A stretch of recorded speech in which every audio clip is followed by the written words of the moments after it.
الحمد لله نحمده ونستعينه ونستغفره ونؤمن به ونتوكل عليه ونعوذ بالله من شرور أنفسنا ومن سيئات أعمالنا من يهده الله فلا مضل له ومن يضلل فلا هادي له وأشهد أن لا إله إلا الله وحده لا شريك له وأشهد أن سيدنا ونبينا ومولانا محمدا عبده ورسوله صلى الله تعالى عليه وعلى آله وصحبه وبارك وسلم تسليما كثيرا أما بعد فأعوذ بالله من الشيطان الرجيم بسم الله الرحمن الرحيم قل إن صلاتي ونسكي ومحياي ومماتي لله رب العالمين۔ بزرگان محترم، اللہ جل جلالہ نے ہمیں اور آپ کو جو دین عطا فرمایا ہے، یہ انسانیت کے لیے فلاح و بہبود کا اور آخرت کے اعتبار سے سب کی کامیابی اور کامرانی کا ذریعہ ہے۔ دنیا میں اگر اس پر پوری طرح عمل ہونے لگے تو تمام انسانوں کی فلاح و بہبود کا یہ ضامن ہے، چاہے مسلمان ہوں چاہے غیر مسلم۔ بحیثیت انسان کے دنیا کی ضرورتیں، آسائشیں اور دنیا کے لطف و سرور سے سب لوگ بہرہ مند ہو سکتے ہیں اگر وہ اسلام کے فائدے پر چلیں۔ اللہ جل جلالہ نے جو طریقہ زندگی عطا فرمایا ہے اس کو اختیار کریں۔ آخرت کے اعتبار سے عقیدے کی اور دل کی صحت اور صحیح خیالات اور افکار کی بھی ضرورت ہے۔ وہاں کی کامیابی اور کامرانی کا مدار توحید خالص پر ہے، اور دنیا کی زندگی کے اندر ایک دوسرے کے ساتھ گزارا کرنا یہ اسلام کی تعلیمات کا نتیجہ ہے۔ اسلام کا مطلب ہی ہے سلامتی پیدا کرنا۔ جب کوئی آدمی اسلام کے احکام پہ چلتا ہے تو اس کو سلامتی اس کے نتیجے میں آتی ہے، اور ایمان کے تقاضے پورے کرتا ہے، ایمان دل میں رکھتا ہے تو آخرت کی نجات اس کے لیے مقدر کی گئی۔ لیکن انسان چونکہ اپنی مرضی کا ہے، جلد بازی کا شکار ہے، اپنے ظاہری مفادات کا غلام ہے، فوری طور پر مزہ آ جائے، فوری طور پر لطف حاصل ہو، اس کو اس کا شوق ہے۔ اس کی فکر نہیں ہے کہ یہ گناہ ہے، خدا کی نافرمانی ہے، معصیت ہے، کسی انسان کی تکلیف کا باعث ہے، میرے ساتھ رہنے والوں کے لیے نقصان دہ ہے۔ وہ اپنی غرض میں باولا ہوتا ہے۔ چنانچہ جب اس کی غرض پوری ہونے لگے تو وہ ایمان بھی چھوڑ دیتا ہے، اسلام بھی چھوڑ دیتا ہے۔ یہ اللہ کا شکر ہے کہ ہمیں کم از کم عقیدے کے اعتبار سے ایمان نصیب ہے، الحمدللہ، اور اس کی اللہ تعالی نے ہمارے اندر کچھ برکت بھی رکھی ہے کہ اس کو چھوڑنے پر ہم تیار نہیں، اگرچہ اس کے تقاضے پورے کرنے پر بھی تیار نہیں۔ تو یہ بات سمجھنے کی ہے کہ اصل میں اسلام زندگی کے تمام شعبوں سے متعلق ہے، اور اسلام کی برکت اور اس کی بلندی جبھی ظاہر ہوگی جب اس کے تمام شعبوں پر عمل ہونے لگے۔ اسلام کے اندر شخصی زندگی، انفرادی اعمال کی بھی ترتیب ہے، اور جمہوری زندگی اور اجتماعی زندگی کے احکام بھی اس میں ہیں۔ لیکن ہم اپنا حال دیکھیں کہ جب ہمارے سامنے کچھ انفرادی اعمال کی بات آتی ہے، اس کو تو تھوڑی بہت توجہ سے ہم سن بھی لیتے ہیں اور کسی نہ کسی درجے میں اس پر عمل بھی کر لیتے ہیں. جیسے قربانی کا ایک عمل ہے، روزے کا عمل ہے، حج کا عمل ہے، نماز کا عمل ہے. اس قسم کے انفرادی اعمال ہیں جس کی اجتماعی شکلیں بھی ہیں، لیکن بنیادی طور پر وہ انفرادی عمل ہے. اس کی کچھ رغبت اور شوق ہمارے اندر ہے، لیکن اس کی ادائیگی کے شرائط پورے نہیں ہوتے. اور جو اجتماعی زندگی سے متعلق احکامات ہیں اس کو ہم نے دین کا حصہ سمجھنا ہی چھوڑ دیا، عمل کرنا تو بہت دور کی بات ہے. جب اہل علم کی طرف سے یہ بات کہی جاتی ہے کہ سودی نظام یہ خدا کی طرف سے لعنت ہے، تو اس وقت چند لوگوں کی میں بات نہیں کر رہا جو مسجد میں ہمارے سامنے آتے ہیں، ہم اور آپ بحیثیت مسلمان پاکستانی قوم اس بات کو قبول کرنے کے لیے تیار نہیں. سال ہا سال سے یہ مزاحمت چل رہی ہے. اس سود کے جواز کے فتوے بھی سرکاری قسم کے حضرات نے دے رکھے ہیں، اور خود سرکاری طور پر اس کو چھوڑنے کا کبھی ارادہ ہی نہیں کیا جاتا. اب یہ ایک اجتماعی عمل ہے، لیکن ہم نے اس کو ٹھنڈے پیٹ برداشت کیا. آج پوری قوم کا بال بال قرض میں جکڑا ہوا ہے. معیشت کے طور پر ہم دوسروں کے غلام ہیں، ان سے پیسے لے کے اپنے کام کرنے پر مجبور ہیں، اور پیسے دینے پر ان کی شرائط ماننے پر مجبور ہیں. یہ معیشت کا جو عذاب ہمارے پر مسلط ہے، اس میں ہماری اجتماعی غلطی کا بہت بڑا دخل ہے.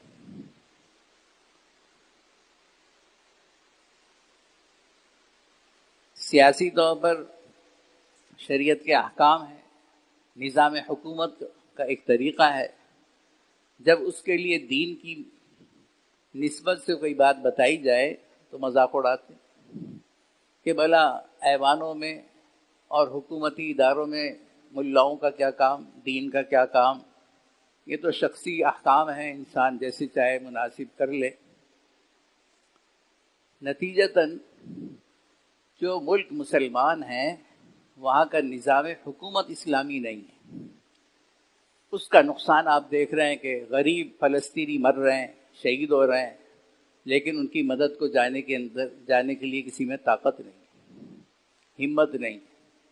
عوامی سطح پہ کچھ شعور ہے، لیکن اجتماعی طور پر جو نظم حکومت کے ذمہ دار ہیں وہ اتنے ڈرپوک واقع ہوئے ہیں اور اتنے بدعمالیوں کے عادی ہیں کہ دنیا کی محبت ان کے دلوں پہ چھائی ہوئی ہے. وہ دنیا کے بڑے حکمرانوں سے ڈرتے ہیں، اور وہ کوئی ایسا قدم اٹھا نہیں سکتے کہ جس سے کسی مجبور مسلمان کی مدد ہو سکے.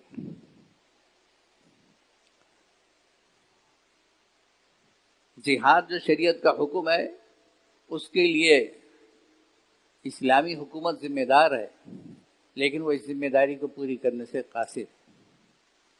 جب جہاد نہیں ہوتا تو اسلام کا دبدبہ اور ہیبت ختم ہو جاتی. آپ خود سوچیں کہ امریکہ جیسی حکومتیں اگرچہ اندر سے وہ بھی زوال کا شکار ہیں اور انشاءاللہ جلدی رہ جائیں گی، لیکن ان کا ایک دبدبہ ہے کہ امریکی پاسپورٹ رکھنے والا آدمی اس کی حفاظت کا ذمہ دار امریکہ ہے. کسی بھی ملک میں وہ چلا جائے اپنے آدمی کی وہ حفاظت طلب کرتا ہے، اس کو نقصان پہنچے تو مواخذہ کرتا ہے. اس موقع پر آپ سوچیں کہ اگر یہ بات اچھی ہے تو اگر مسلمانوں کے ذمہ یہ کام ہوتا اور یہ چیز مسلمانوں کو حاصل ہو جاتی تو کیا بری بات. اگر مسلمان حکومت ایسی ہوتی کہ کہیں بھی دنیا میں مسلمان ہو اس کو تحفظ حاصل ہے اور اسلامی حکومت اس کی حفاظت کا ذمہ دار قرار دیتی ہے ہر آدمی کو، اور جو کوئی کسی مسلمان کو تکلیف پہنچائے اس کی خبر لے کے جائے، اگر یہ عہدہ اور یہ درجہ مسلمانوں کو حاصل ہو جائے تو کیا بری بات. انسانی طور سے عقلی طور سے اگر دنیا کی کسی بادشاہت کوئی چیز حاصل ہے تو مسلمانوں کو حاصل ہونے میں کیا اعتراض کی بات ہے؟ لیکن مسلمانوں کو کیسے حاصل ہوگی؟ وہ دبو سارے کے سارے انگریزوں کے نعروں پر چلنے والے، جہاد کو دہشت گردی قرار دینے والے ہیں، ان کے حکمرانوں کی جان نکلتی ہے جہاد کا نام لینے سے۔ تو ظاہر ہے کہ جب اسلام کا حکم پورا نہیں کیا جائے گا تو اس کے کچھ نہ کچھ نقصانات تو دنیا میں بھی آئیں گے۔ یہ ذلت اور رسوائی اور یہ پریشانی، قسمہ پرسی کی کیفیت، یہ مسلمان امت کی اجتماعی غفلت کا نتیجہ ہے۔ جب ہم کہتے ہیں کہ سیاست کے اندر اسلام کا دخل ہونا چاہیے تو ہمارے ملک میں آوازیں لگتی ہیں کہ سیاست کا اسلام سے کیا دخل؟ سیاست نظم حکومت کو کہتے ہیں، اسلام کا اس سے کیا تعلق؟ اب تو سیکولر بے دین اور لادین قسم کے نظریات کا ویسے ہی زور شور ہے، لیکن چونکہ جو طبقہ حکمرانی میں ہے اس کے مفادات کو ٹھیس پہنچتی ہے، قریبی مفادات کو، ذاتی مفادات اور مراعات کو ٹھیس پہنچتی ہے اسلام کا نام لینے سے، جہاد کا نام لینے سے، لہذا اس نے اس سے استعفیٰ دے دیا کہ جہاد اسلام میں ہوتا ہی نہیں۔ اب جو اسلامی طور سے علماء اس بات کو اٹھاتے ہیں تو عوام اس کو ماننے کے لیے تیار نہیں، اپنے وقت پر ماننے کے لیے تیار نہیں ہے۔ جب اس کا نتیجہ سامنے آتا ہے تو سب بل بلاتے پھرتے۔ سود کو حرام قرار دیتے دیتے علماء کی زبانیں سوکھ گئیں، سود لینے سے باز نہ آئے، اب بھوکے مر رہے ہیں، قرضوں میں جکڑے ہوئے ہیں، اب ہوش آ رہا ہے اور شاید اب بھی نہیں آ رہا۔ اس کی توبہ کی طرف بھی کوئی توجہ نہیں ہے۔ جہاد اسلامی رعب اور دبدبہ قائم کرنے کا اور مسلمانوں کے اجتماعی تحفظ کا نسخہ ہے، اس کو اگر کہیں زندہ کیا جاتا ہے تو ہم اس میں پریشان ہوتے ہیں۔ اسلامی نظام حکومت میں ہم مسلمانوں کی حکومت میں اسلامی طرز حکومت کی بات کی جاتی ہے تو اس کو دقیانوسیت کہا جاتا ہے۔ نتیجہ یہ ہے کہ نظام ابتر ہو چکا ہے۔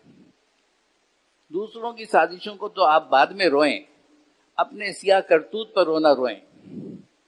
ہم میں سے جو کسی بھی دفتر کا حاکم ہے، کسی بھی شعبے کا ذمہ دار ہے، وہ اپنی ذمہ داری پوری کرنے کے لیے تیار نہیں ہے۔ اس کو وہ اسلام سے تعلق نہیں رکھتا۔ حج کر لے گا، طواف کر لے گا، روزے رکھ لے گا، اونٹ اور بائے مہنگی سے مہنگی قربان کر دے گا، لیکن اپنی نفسانیت کو قربان کر کے اللہ کا حکم زندہ کر دے، اس کے لیے تیار نہیں۔ اس کا نقصان، ناانصافی کی وجہ سے ہر شخص کسی نہ کسی مصیبت میں گرفتار ہے۔ قانون کا رعب ختم ہو گیا، لا قانونیت کا دورہ ہے۔ جب جہاں چاہے کسی کو کوئی لوٹ لے، جہاں چاہے کسی کو کوئی جان سے مار کے فرار ہو جائے، کوئی سنوائی نہیں۔ یہ نتیجہ کیوں نکلا ہے کہ ہم نے اسلامی سیاست کے لیے اسلامی اصولوں کو ماننے سے انکار کر دیا۔ ہم اپنے قریبی مفادات کو، ظاہری فائدوں کو دیکھتے ہیں، اجتماعی مفادات کو نہیں دیکھتے۔ اس کا نقصان ہمارے سامنے ہے۔ تو سیاست کا نظم ہو یا عدالتی نظام ہو یا معیشت کا نظام ہو، ان سب نظاموں کے واسطے اللہ تعالیٰ نے ایسی ہی ہدایات دی ہیں، اور رسول اللہ صلی اللہ علیہ وسلم نے اپنے زمانے میں اس کو اسی طرح نافذ کیا ہے جیسے نماز روزے کو نافذ کیا ہے۔ ان عبادات کے اندر ایک تاثیر اس بات کی رکھی گئی ہے کہ انسان پہ اجتماعی زندگی کے اندر قوت پیدا ہو، اجتماعی زندگی کے احکام کرنے کی صلاحیت پیدا ہو، قربانی کا عمل رکھا گیا ہے، توحید خالص پیدا ہو، اپنے جذبات کو قربان کرنے کی مشق ہو۔ یہ تو ایک عمل ہے۔ اب اس کا استعمال ہوگا اس جگہ پر جہاں آپ کے اپنے مفادات ٹکرائیں اور ادھر اللہ کا حکم سامنے آ جائے۔ رشوت لینے کے لیے ہم تیار ہو گئے ہیں، لیکن اللہ کا حکم سامنے آیا تو یہاں اس جذبے کو فنا کرنا اور اس کو قربان کرنا، یہ اس قربانی کے عمل کا سبق ہے۔ قربانی تو ہم کر لیتے ہیں، اس کا سبق پڑھنے کے لیے تیار نہیں۔ روزے رکھ لیتے ہیں، لیکن صبر کرنا، دین پر جمنا، ڈٹ جانا، اس کے لیے ہم تیار نہیں۔ روزے رکھ لو، افطاریاں سحریاں کھا لو۔ تو عبادات جو انفرادی زندگی کی تھی وہ تقویت پیدا کرنے کا سامان تھی۔ جیسے انسان صبح کو گھر سے نکلنے سے پہلے ناشتہ کر لیتا ہے، کچھ کھا لیتا ہے تاکہ اس کے دن بھر کے کاموں میں ایک توانائی رہے، اسی طریقے سے اجتماعی زندگی کے واسطے اللہ تعالیٰ نے توانائی پیدا کرنے کا ایک ذریعہ رکھا۔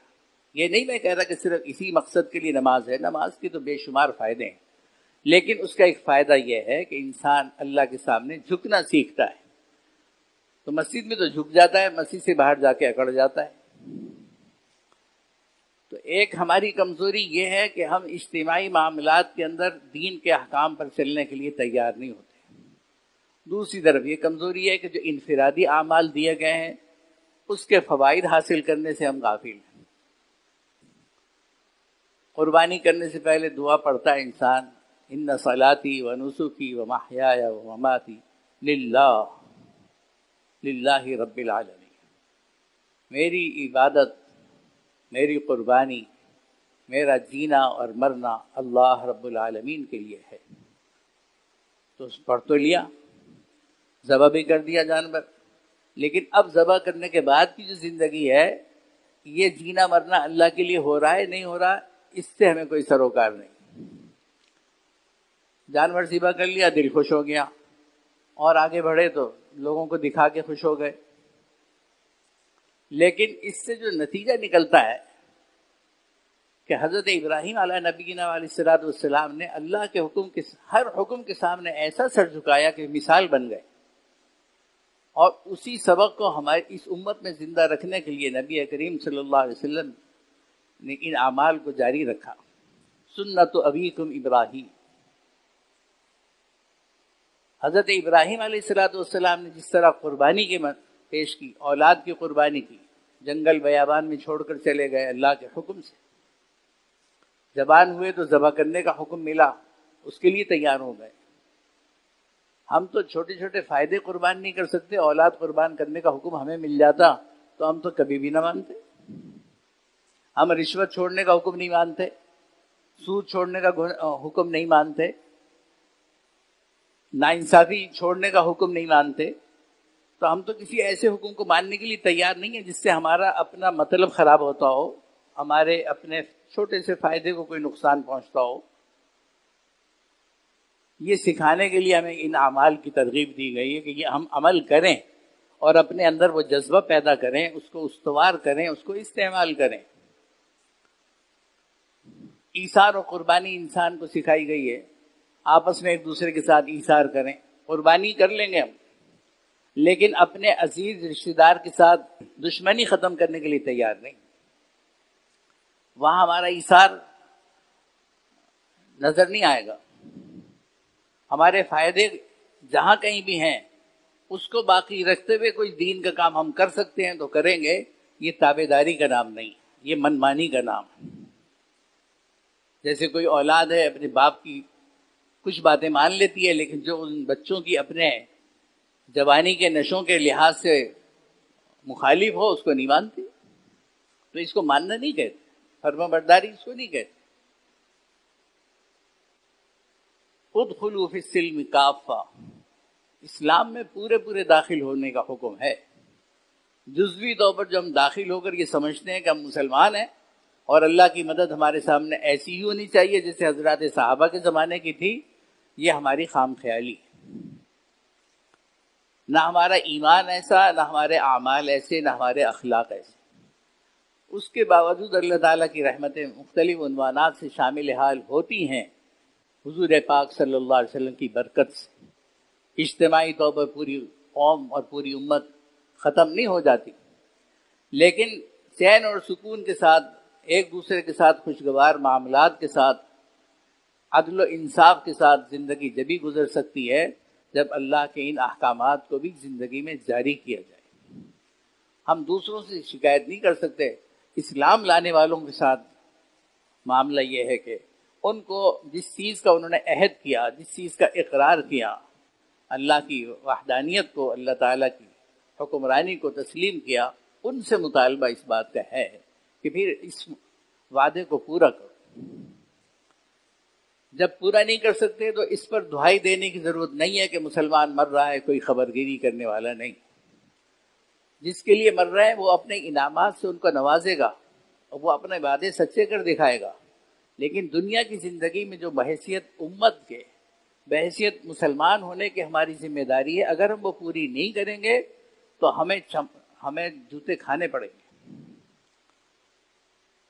آخرت کی کامیابی الگ ہے. تو اس لیے میرے عزیزو، ہم سب کو اپنے دین کو سمجھنے کی ضرورت ہے. ہم نے اپنے اساتذہ سے سنا ہے کہ دنیا کا نظام صحیح طور پر قائم ہونے کے لیے بنیادی طور پر 4 چیزوں کی ضرورت ہوتی ہے. علم العلماء، علماء کا علم دنیا کے نظام کے اندر استعمال کیا جائے. اور علماء کا علم کیا ہے؟ قرآن و حدیث کا علم ہے، کوئی ان کی ذاتی چیز تو ہے نہیں. وہ بتائیں گے کہ دنیا چلانے کا صحیح نظام کیا ہے، معیشت کا نظام کیا ہے، معاشرت کا نظام کیا ہے، عدالتی نظام کیا ہے، حکومتی نظام کیا ہے، انفرادی گھریلو زندگی کا نظام کیا ہے. یہ قرآن کریم میں نبی کریم صلی اللہ علیہ وسلم کے ارشادات میں 2 اور 2 4 کی طرح سے ہر انسان کی سہولت کے لیے بتایا گیا ہے. اور صرف نظری اور فکری چیز نہیں ہے، سال ہر سال اس پر انسانوں نے عمل کیا ہے. اور جنہوں نے عمل کیا وہ دنیا میں غالب بھی رہے، ان کے نظام میں عدل و انصاف بھی رہا، امن و امان بھی رہا. دنیا کی تاریخ میں اس کی مثالیں بھرپور طریقے سے موجود ہیں. کوئی فکری اور نظری بات نہیں ہے، فلسفیانہ بات نہیں ہے. اس کی عملی شکلیں سینکڑوں سال دنیا نے دیکھی ہیں. اور جو اب خدا کو نہیں مانتے انہوں نے ان چیزوں کو اختیار بھی کیا ہے.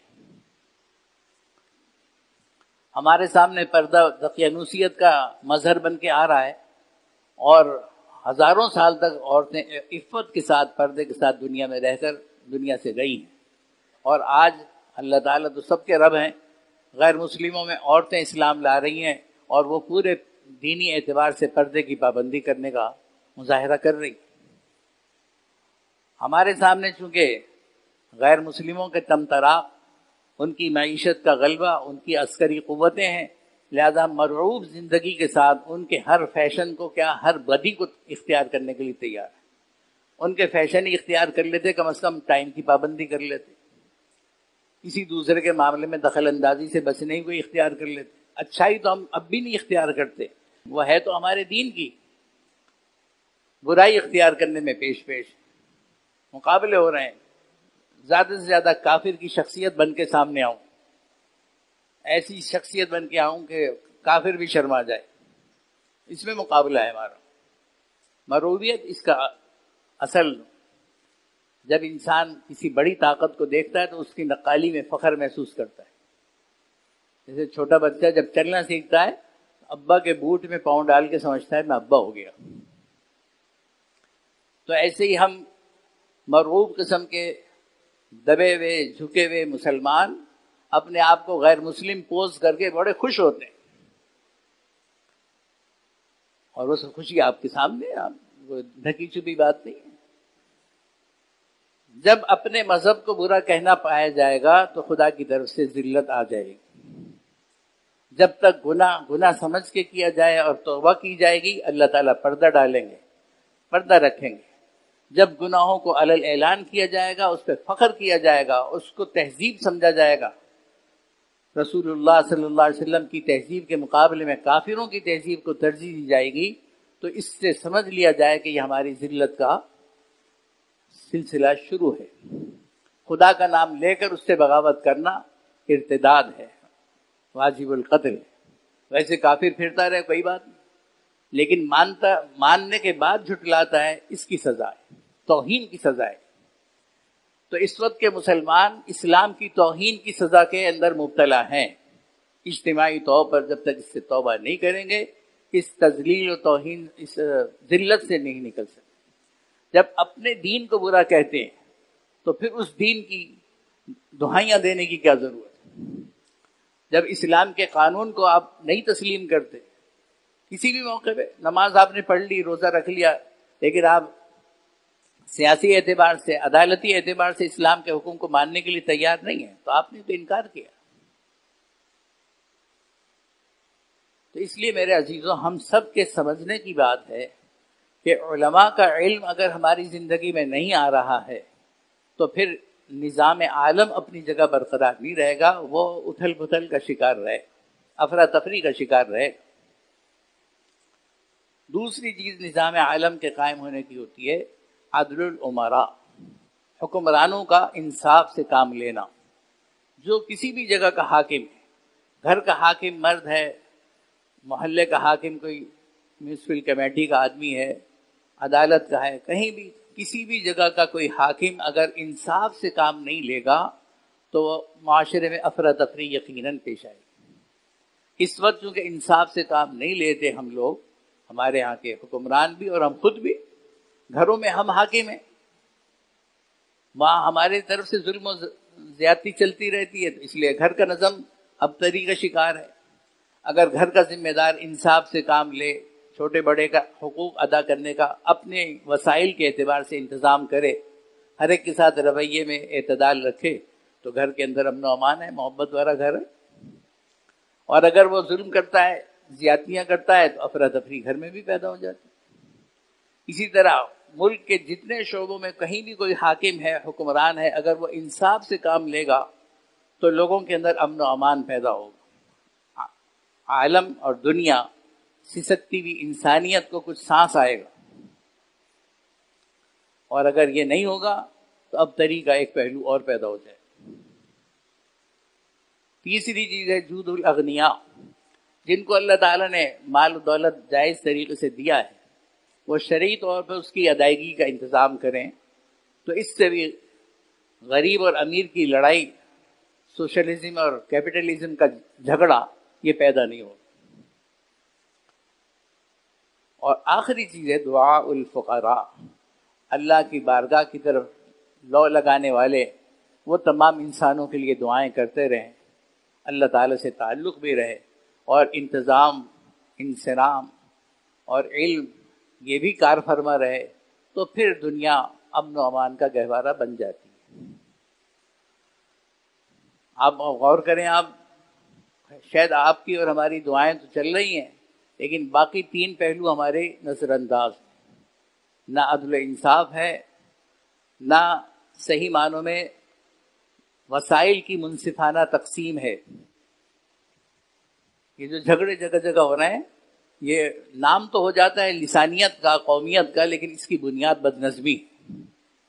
اگر ایک کمرے کے ساتھی، ایک گھر کے لوگ، سب لوگ اپنے اپنے حقوق ان کو مل رہے ہوں تو کوئی آپس میں جھگڑا نہیں ہوتا، لیکن اگر ایک آدمی، ایک بھائی زیادہ لے اور دوسرے کو نہ ملے تو جھگڑا ہوتا ہے۔ تو اصل ناانصافی اور بدنظمی اس عصبیت جاہلیہ کا اصل بنیاد ہے۔ جب سب لوگوں کو روٹی پانی مل رہی ہو، پانی بھی مل رہا ہو، بجلی بھی مل رہی ہو، تو آپس میں کوئی جھگڑا نہیں ہوگا۔ یہ بھی ذمہ داری حکومت کی ہوتی ہے، حکمرانوں کی ہوتی ہے کہ وہ لوگوں میں وسائل کو منصفانہ طور پر تقسیم کریں، اور اگر کسی کی طرف سے زیادتی ہو تو عدل و انصاف سے کام لے کر اس کا فیصلہ کریں، پھر آپس کے جھگڑے بھی نہیں ہوتے۔ تو بہرحال دیکھیے، دین ہمارا اسلام ہے، اور اسلام ہماری زندگی کے تمام شعبوں کی ہدایات رکھتا ہے۔ پہلے نمبر پر ہمیں اسے ماننا ہے، اور دوسرے نمبر پر اس پر عمل کرنا ہے۔ جب یہ دونوں چیزیں ہماری وجود میں آ جائیں گی اور اجتماعی زندگی کے معاملات اجتماعی طور پر آ جائیں گے، تو انشاءاللہ تعالی ہمیں دنیا میں بھی سرخروئی حاصل ہو جائے گی، امن و امان بھی حاصل ہو جائے گا، اور ضروریات زندگی بھی حتی الامکان سب کو مل جائیں گی۔ اس لیے قربانی کے عمل سے جو جذبہ بیدار کیا گیا ہے، ایثار کا اور اپنے جذبات کے قربان کرنے کا، اس کو ہمیں اپنی زندگی میں تازہ کرنے کی ضرورت ہے۔ اپنے اپنے معاملات میں ہم دیکھیں کہ ہم نے اللہ کے راستے میں جانور تو قربان کیا، جو کچھ جس کو بھی توفیق ہوئی، جس کو نہیں تھی اس کو بھی شوق تو تھا کہ اگر اس کے اسباب ہوتے تو وہ کر لیتا، تو اس حد تک سب شریک ہیں۔ اور ثواب کی جہاں تک بات ہے تو حضور اکرم صلی اللہ علیہ وسلم نے ایک جانور ذبح کر کے دعا کی کہ یا اللہ اس کا ثواب میرے اس امتی کو دے دے جس سے قربانی نہ ہو سکی، ثواب کی کمی نہیں ہے انشاءاللہ آپ کے پاس۔ ہمارے نبی صلی اللہ علیہ وسلم نے ہر ایسے امتی کے ثواب کا انتظام پہلے ہی کر دیا کہ جو قربانی کرنے کی صلاحیت نہ رکھتا ہو، جذبہ رکھتا ہو۔ تو اس لیے بات آخرت کے ثواب کی تو نہیں ہے، وہ تو انشاءاللہ ملے گا، کٹ پٹ کے دنیا میں لٹ پٹ کے رسوا ہو کے بہرحال ایمان پہ خاتمہ ہو گیا تو ہم جنت میں چلے جائیں گے۔ لیکن دنیا کو امن و امان کا گہوارہ بنانا اور مسلمانوں کو یہاں عزت اور سرفرازی سے رہنا جدید ہوگا جب اسلام کے ان احکامات پر عمل ہو جو اجتماعی زندگی سے متعلق ہے۔ اس کے لیے ہمارا ذہن بنے، اس کے لیے ہم تیار ہوں، اور جہاں جس کا اختیار ہو اس اختیار کے لیے، اس اختیار کو وہ استعمال کرے اسلام کی سربلندی کے لیے، تب جا کر یہ مسئلہ حل ہو سکتا ہے۔ بہرحال فوری طور پر تو ہم یہ کر سکتے ہیں کہ ہم نے جو قربانی کی ہے اس کے اچھے جذبات اپنے اندر پیدا کریں اور اپنے آپ اپنی طبیعتوں میں ایثار پیدا کریں، اور اس کے نتیجے میں اپنے ساتھیوں سے، اپنے عزیزوں سے محبت کا، خوشگواری کا سلوک اختیار کریں، اپنے لین دین کے اندر خوشگواری پیدا کریں، اشتعال سے اور جھگڑے سے اپنے آپ کو بچائیں، اور دوسری طرف قربان کرنے سے جذبات کی قربانی کی بھی اللہ تعالیٰ ہمیں توفیق دے۔ گناہوں کے جذبات امنڈتے ہیں، اس کو قربان کرنا سیکھیں، کسی پر ظلم کرنے کا جذبہ ابھرتا ہے اس کو قربان کرنا سیکھیں، جو بھی ناجائز کام ہے اس کی طبیعت میں جب اس کی تحریک پیدا ہو تو اس صورت میں اس کو قربان کریں۔ اللہ تعالیٰ قربانی کی، سب کی قربانی قبول فرمائے، اور قربانی کی برکتوں سے امت مسلمہ کو فیض فرمائے، فیض یافتہ بنائے، اور اس کے ساتھ ساتھ اس کے جو سبق ہمیں ملتے ہیں، توحید خالص، ایثار، جذبات کی قربانی وغیرہ، اللہ تعالیٰ ان ملکات سے ہمیں مالا مال فرمائے۔ وآخر دعوانا الحمدللہ۔